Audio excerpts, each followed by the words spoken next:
The moment I saw my son's car climbing the narrow road toward Redwood Hollow, I knew he hadn't come for me. Some visits carry warmth. Others carry hunger. This one carried suitcases. I didn't move right away. I stood there, staring through the tall lodge windows, my hands still damp from rinsing wildflowers in the sink. The morning air in Northern California was cool and fragrant, redwood trees standing tall and unmoving like quiet witnesses. I had learned to read silence over the years, and silence was screaming at me now. People don't drive 4 hours into the mountains unannounced unless they want something. My name is Marianne Keller. I am 61 years old, and Redwood Hollow is the first place I've ever lived where no one tells me who I'm supposed to be. I built this retreat after I stopped trying to earn love. After I stopped believing sacrifice was the same thing as loyalty. Women come here to rest, to heal, to remember themselves. No one arrives uninvited. No one takes more than they give. At least not anymore. The engine noise grew louder, gravel crunching beneath expensive tires. A black SUV rolled into the clearing and stopped just short of the front steps. Clean, polished. Completely wrong for this place. My chest tightened. I hadn't seen that vehicle in years, but my body recognized it instantly. So did my memory. The doors opened. Shut. Footsteps followed. One confident. One sharp. Evan, my son. And Brooke, his wife. The doorbell chimed softly, the same sound that usually welcomed women arriving with fear in their eyes and hope barely holding on. Today it announced something else entirely. I opened the door. Evan stood there tall and composed, dressed like a man who believed appearances were protection. His eyes swept past me immediately, already assessing the space behind my shoulder. Brooke stood beside him, immaculate and tense, gripping her designer purse like proof she belonged anywhere she chose. "So," she said with a thin smile, "this is where you disappeared to." Before I could answer, she stepped inside. Evan followed without hesitation, dragging 2 large suitcases across the threshold as if the decision had already been made. "Can you help with these?" he said, not meeting my eyes. I stepped aside. Not because I felt small, but because I wanted them to walk all the way in. I wanted them to see it. Their footsteps echoed through the main lodge. The air smelled like bread cooling on the counter and rosemary hanging to dry. Sunlight poured through the windows, touching worn wood and handmade furniture. There was nothing flashy here. Nothing performative. When they reached the main hall, they stopped. Both of them froze. Their attention locked onto the far wall. Dozens of framed photographs covered it from end to end. Not family portraits. Not holidays or birthdays. Not a single image of Evan as a child. Every face belonged to someone else. Brooke's brows pulled together. "What is this?" "A wall of memories," Evan muttered. "Why aren't there pictures of us?" I walked past them and stood facing the photographs. "This place isn't what you think it is," I said quietly. Brooke crossed her arms. "Then what is it, Marianne?" "Some late-life experiment." "My whole life," I began, "people believed I existed to be useful." I turned to face them. I worked double shifts as a medical assistant. I raised a son mostly alone. I solved problems, paid bills, smiled through exhaustion. And somewhere along the way I stopped being a person and became a resource. Evan shifted, uncomfortable. "When every call you made started with what you needed," I continued, "I finally understood something. I had spent decades being strong for people who never learned how to be grateful." "So you ran away?" Brooke scoffed. "No," I said. "I chose myself." I gestured toward the wide windows, the towering redwoods, the sky stretching endlessly beyond them. "This is not a resort. It's a recovery retreat." Brooke laughed sharply. "You turned your life into a charity?" "I turned my life into something honest." Evan frowned. "You never told me about any of this." "You never asked," I replied. Silence settled between us, heavy and revealing. Brooke glanced around again. "We thought you were finally enjoying yourself." "I am," I said calmly. "Just not in a way you can post online." I turned back to the wall and gently touched one of the frames. "These women live here. They work here. They heal here." Evan shook his head. "And you paid for all of this?" Yes. With what money? Brooke demanded. I own, I answered. Years of saving. Years of saying no to things I didn't need. Evan's voice lowered. People said you were doing really well. People confuse peace with wealth. I faced them again. And you still haven't told me why you're really here. Brooke opened her mouth, then closed it. Evan looked at the floor. That told me everything. Outside, voices drifted closer. Laughter, footsteps, the sound of women returning from town. The community was coming home. I folded my arms and met my son's eyes. Whatever you came for, I said, you should know something first. This place, I continued softly, was built on truth. And truth has a way of making people uncomfortable. The front door began to open behind us. And that was only the beginning. The front door opened behind us and the sound of voices filled the lodge like warm air rushing into a sealed room. Laughter. Footsteps. Familiar ease. The women were back. I didn't turn right away. I didn't need to. I knew their rhythms by heart. The way Naomi laughed before she finished a sentence. The soft humming Ruth did when she carried groceries. The quick steps of Elena, always moving like she was afraid the ground might disappear if she stood still too long. This was what Evan and Brooke had never understood. Family wasn't something you announced. It was something you showed up for. Oh, Naomi said as she stepped inside, balancing a basket of fresh bread on her hip. We didn't know you had visitors today. Her smile faltered when she noticed Evan and Brooke standing stiffly near the photo wall. I'm sorry, she added gently. We can come back later if... No, I said firmly. You're right on time. Evan barely looked at her. His gaze slid over the women as if they were furniture, present but unimportant. So, he muttered to Brooke not quietly enough, these are the people. Brooke's lips pressed into a thin line. I imagined something different. Naomi's shoulders tightened. She pulled the basket closer to herself. I felt something shift in my chest. Not anger, not yet, but clarity. These women live here, I said evenly. This is their home. Ruth stepped forward then. She was in her late 60s, small but solid, with hands shaped by decades of work. We were just heading to the kitchen, she said, eyes steady on Evan. Dinner will be ready soon. Evan scoffed. So you cook for them too? Ruth didn't flinch. We cook together. Brooke let out a short laugh. This is unbelievable. Elena moved to stand beside Naomi. She didn't say anything, she didn't need to. Her presence was enough. Strength didn't always announce itself. I turned to Evan. Now, I said quietly, tell me why you're really here. He hesitated. Brooke answered for him. Things have been tight. Tight, I repeated. The economy hasn't been great, she continued quickly. Business slowed. Unexpected expenses. I nodded. Debt. Evan exhaled. Some. How much? I asked. He swallowed. Just over 50,000. The room went still, not shocked, not judgmental. Just attentive. Brooke rushed in again. We thought it made sense to come here. You have space. And clearly you're doing fine. I almost smiled. This place wasn't built on extra money, I said. It was built on discipline. Evan frowned. So you're saying you won't help us? I'm saying you didn't come here asking, I replied. You arrived assuming. Brooke's voice sharpened. We're family. I turned toward the women. Do you know what they do when they need help? Naomi spoke softly. We ask. Ruth nodded. We tell the truth. Elena finally spoke. We don't pretend we deserve something we didn't earn. Brooke's face flushed. This is ridiculous. You're all acting like saints. No, I said. We're acting like adults. I took a step closer to Evan. You thought I was rich because I live quietly, I continued. You thought you could move in and I'd fix things like I always used to. Evan didn't deny it.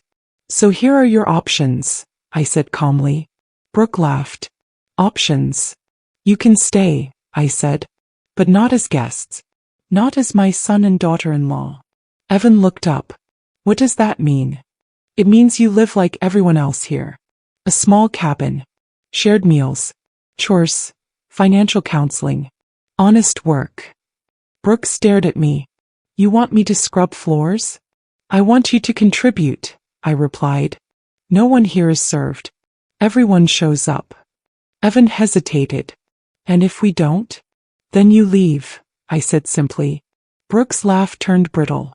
You'd throw us out? I would protect what I built, I answered. Evan's jaw tightened. You're choosing them over me. I met his eyes. I'm choosing respect. That was when Evan crossed a line he couldn't uncross. He glanced at Naomi, then at Elena. These women are just broken people clinging to you because they can't survive on their own. The words landed like a slap. Naomi froze. Elena's hands curled into fists. Before I could speak, Ruth stepped forward. You will not speak to her like that, she said firmly. Brooke sneered. And who are you? Someone who belongs here, Ruth replied. Elena added quietly, we work harder in a day than you've probably ever had to. Evan scoffed. You're all just using my mother. That was enough. No, I said, my voice steady but sharp. You're the one who came here expecting to be taken care of. I turned to Naomi. Are you okay? She nodded, though her eyes were glassy. I looked back at Evan and Brooke. You've shown me everything I needed to see, I said. Brooke grabbed her purse. This place is insane. No, I replied. It's honest. I gestured toward the door. Get your bags. Evan blinked. You can't be serious. I am. Brooke's voice trembled with anger. You'll regret this. I shook my head. No. I finally stopped regretting. They stood there for a moment longer, stunned by the fact that the ground had shifted, and they were no longer standing on it. When they turned toward the door, the women didn't cheer, didn't gloat. They simply stood beside me. And that told Evan everything. The sound of the SUV pulling away faded faster than I expected. One moment, gravel crunched beneath tires. The next, there was only wind moving through the redwoods and the quiet breath of a house that had survived something important. No one spoke. Naomi set the basket of bread down on the kitchen counter. Ruth rested her hands on the back of a chair. Elena stood near the window, arms crossed, not in anger but in resolve. I realized then that no one here needed reassurance. They already knew where they stood. I'm sorry, I said finally, though the words felt misplaced the moment they left my mouth. Naomi turned to me surprised. For what? For bringing that into your home, I said. For letting them speak to you that way. Ruth shook her head gently. That wasn't your doing. Elena met my eyes. And it wasn't your shame. Something in my chest loosened. For most of my life I'd carried responsibility for other people's behavior like it was my job to smooth it over, excuse it, fix it. Standing there, surrounded by women who refused to accept blame that wasn't theirs, I felt something unfamiliar. Relief. Dinner happened as it always did. Simple, shared, unremarkable in the way healthy things often are. Bread broken by hand. Soup ladled into mismatched bowls. Quiet conversation about garden plans and an upcoming training workshop. No one mentioned Evan or Brooke again. That night, after everyone had gone to their cabins, I stayed in the lodge alone. The fire crackled softly. I stared at the photo wall, at the faces that had grown more familiar to me than my own reflection ever had. I didn't feel victorious.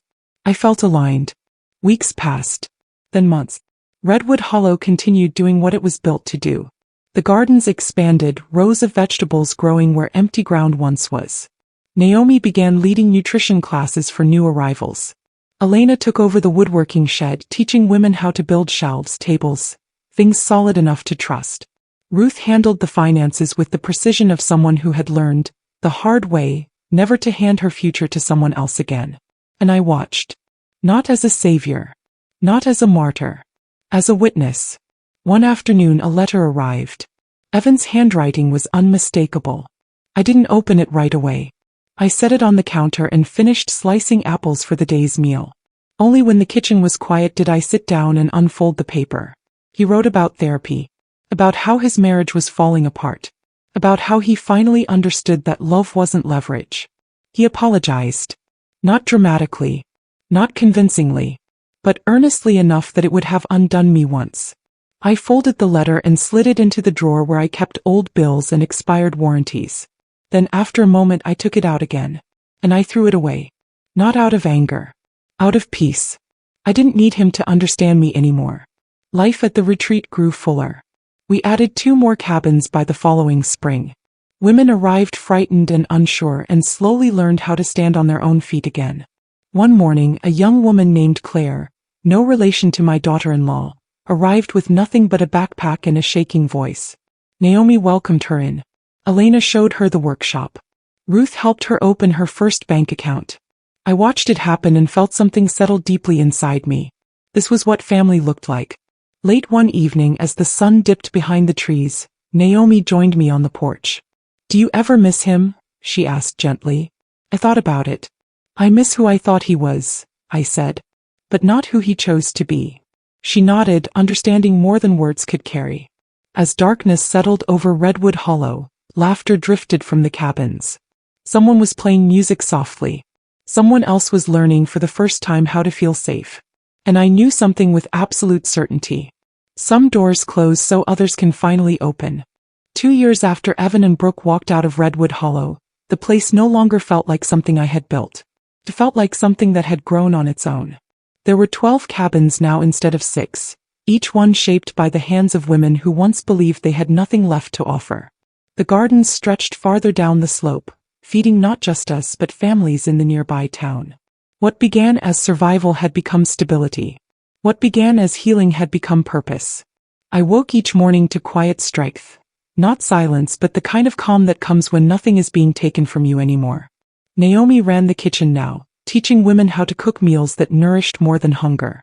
Elena trained newcomers in the workshop, showing them how to build something solid when their lives had felt like they were falling apart. Ruth managed our finances with steady confidence, helping every woman here understand her worth in numbers, boundaries, and choices. No one stayed because they owed me. They stayed because they wanted to. That mattered.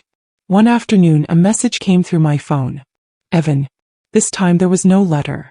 No long explanation. Just a few lines. He told me his marriage was officially over. Brooke had left. Therapy had forced him to confront things he'd spent his life avoiding. He wrote that he finally understood what he lost. Not the retreat, not the money, but me. He asked if we could talk. I read the message twice. Then I set the phone down and walked outside.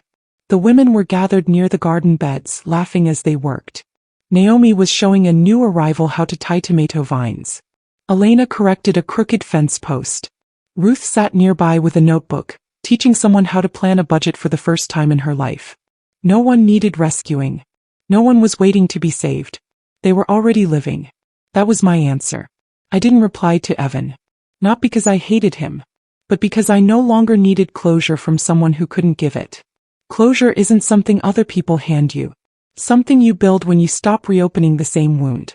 Months later, a young woman arrived at Redwood Hollow just before sunset. She stood at the edge of the clearing, clutching a folded note, eyes full of fear and hope tangled together. "It's from Naomi," she said quietly when I approached. "She told me to come here. She said, you'd understand." The note was simple. "Tell Marianne thank you. This place saved my life." I didn't ask questions. I didn't need to. I welcomed her inside. That's how it always worked. Healing didn't end, it multiplied.